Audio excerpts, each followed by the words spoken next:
Salut à tous, aujourd'hui on se retrouve pour une nouvelle vidéo dans laquelle je vais vous présenter 4 astuces pour l'iPhone. La première astuce concerne la musique, et plus précisément le temps d'arrêt de votre musique. En effet, il est possible de programmer un minuteur afin que la musique s'arrête par exemple au bout de 20 minutes.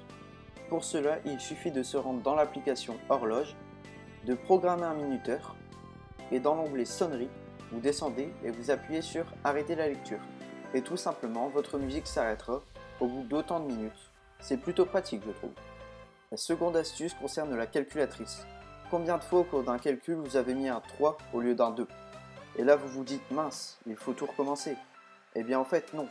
Vous pouvez, si vous slidez vers la droite, supprimer le chiffre de gauche, et inversement, si vous slidez vers la gauche, supprimer le chiffre de droite. Cela vous évitera de devoir recommencer vos opérations à chaque fois. La troisième astuce concerne le mode panorama. Si vous prenez des photos en mode panorama de base, vous balayez de gauche à droite. Et bien si vous appuyez une fois sur la flèche, vous allez pouvoir balayer cette fois-ci de droite à gauche. C'est très pratique si par exemple votre sujet se trouve à droite ou à gauche, afin de commencer dans un sens ou dans l'autre. L'avant-dernière astuce concerne cette fois-ci Spotlight, qui est accessible en glissant de haut en bas ou alors en glissant de gauche à droite. Spotlight est très peu utilisé du grand public, mais à défaut, il est très utile. Car par exemple, au lieu d'aller dans l'application Contact, puis de rechercher un contact, il vous suffit de noter le nom de votre contact et deux options sont disponibles.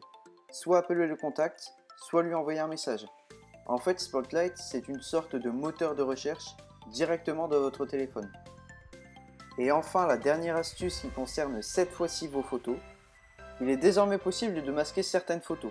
Il vous suffit de vous rendre sur là où les photos en question, d'appuyer sur le bouton en bas à gauche et d'appuyer sur masquer. Et désormais votre photo ne sera plus dans la pellicule basique, mais sera désormais dans la catégorie album, puis dans la catégorie masqué. Et bien voilà les amis, c'était ma 4e vidéo. Si cela vous a plu, n'hésitez pas à mettre un pouce bleu et à me faire savoir en commentaire. Vous pouvez aussi me retrouver sur Facebook, Twitter et Google+. Allez, à bientôt!